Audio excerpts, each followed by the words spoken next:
Nosotros el economista Luis Huesca, y es que vamos a hablar de un tema que de pronto lo hablamos con tanta cotidianidad que yo siento que le quitamos un poquito el enfoque, y tiene que ver con la cuestión de la pobreza en el estado de Sonora. Luis, te voy a hacer una pregunta para iniciar que a lo mejor te va a parecer un poco ingenua, digamos, pero ¿qué es la pobreza? ¿Qué se considera pobreza?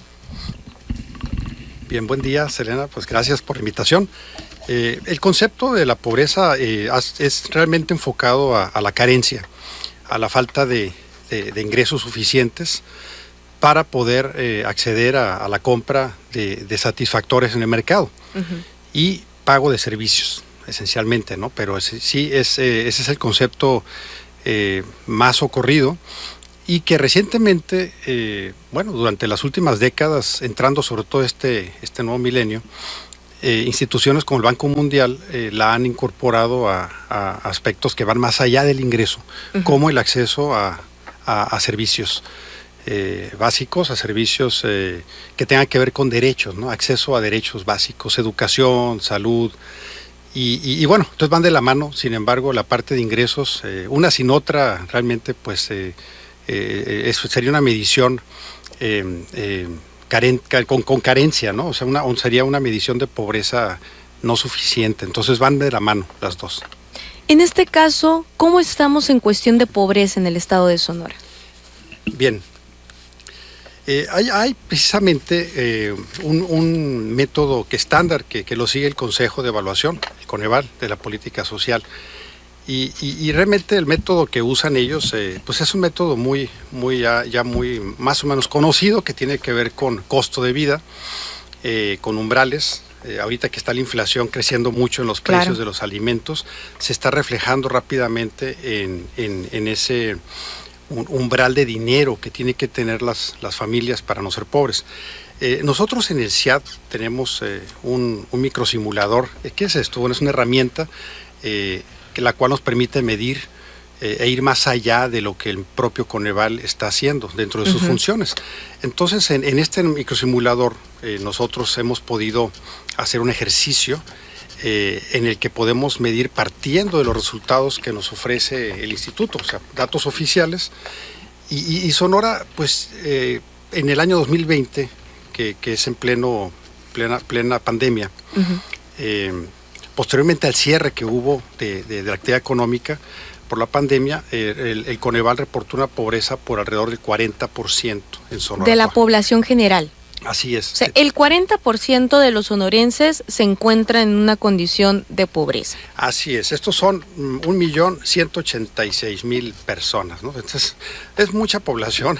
Y de aquí el 10.1 son pobreza extrema.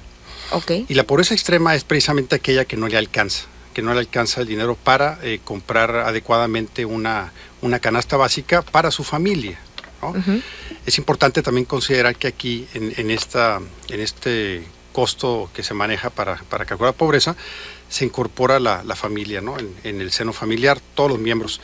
Y nosotros lo innovador que traemos es que por primera vez hemos hecho para Sonora un desglose de los programas de la política social. Eso es algo muy nuevo, no lo tiene ni Coneval, así que es una innovación, es una primicia que traemos aquí con ustedes.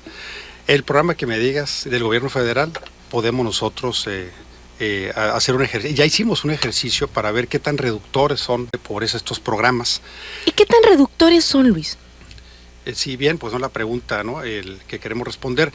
Primeramente, hay que tener el resultado desde la academia, que es lo que es el enfoque normativo y positivo. El normativo es lo que debería ser. Y aquí nosotros hicimos ejercicios de qué pasaría si asumimos que le llegue el recurso a todos los que deberían de tenerlo, es decir, que no hay restricción presupuestal y que el programa está cubriendo al 100% a los beneficiarios.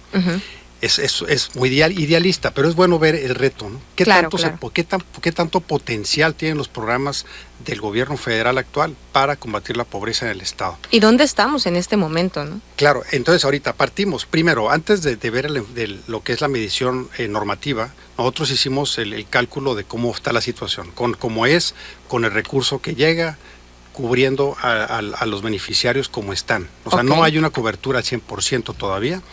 El programa que más cobertura tiene es el de adultos mayores, Ujú.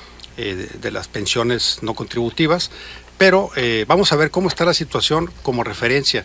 Pues la pobreza ahorita se está reduciendo en poco menos de 2 puntos. Es decir, Ujú. como está la condición actual, con los beneficiarios que se cubren actualmente, la pobreza estaría pasando de 40 a 38%. Así redondeado, ¿no? Ajá. Vamos a redondearlo en casi 2 puntos de caída. Eso es como va ahorita lo que el microsimulador predice.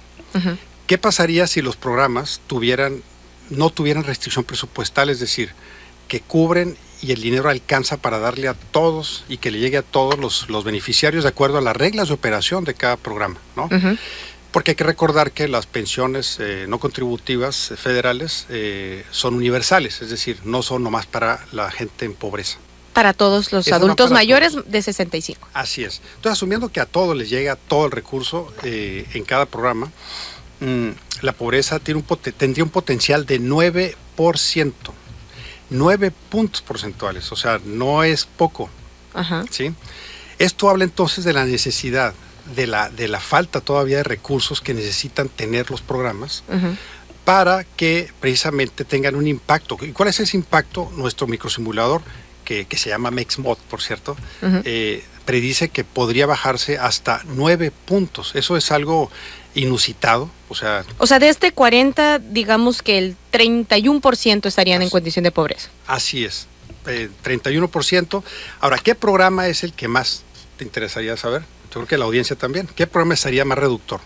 Pues yo creo que pudiera ser también el de las becas Benito Juárez. Y es que todos estos programas fueron muy criticados por la oposición, sobre todo porque se hablaba de que no reducían o que no impactaban en la reducción de la pobreza porque la gente gastaba en cosas banales. Claro, así es. Bueno, definitivamente, si lo desglosamos estamos hablando aquí de la pobreza total.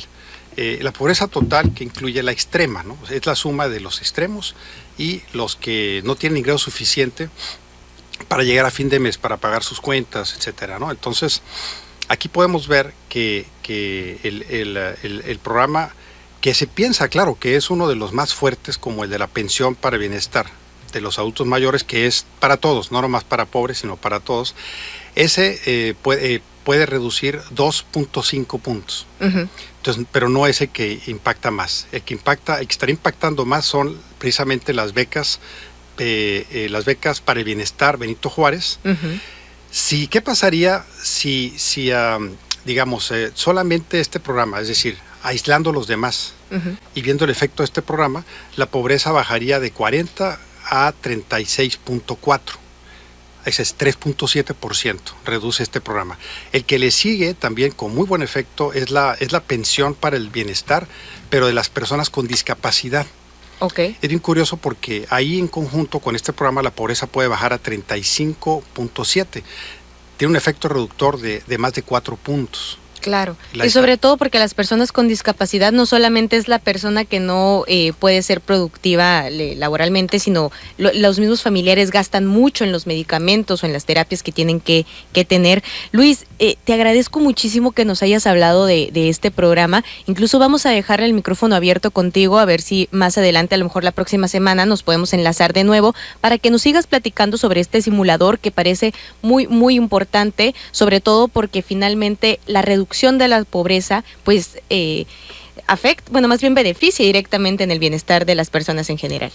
Así es, estamos abiertos y estos resultados pues son, como comenté hace un momento, son una primicia. Uh-huh. Creo que es el primer estado en el que podemos estar midiendo esto. Coneval ahorita no lo está haciendo y pues están a la orden estos datos disponibles.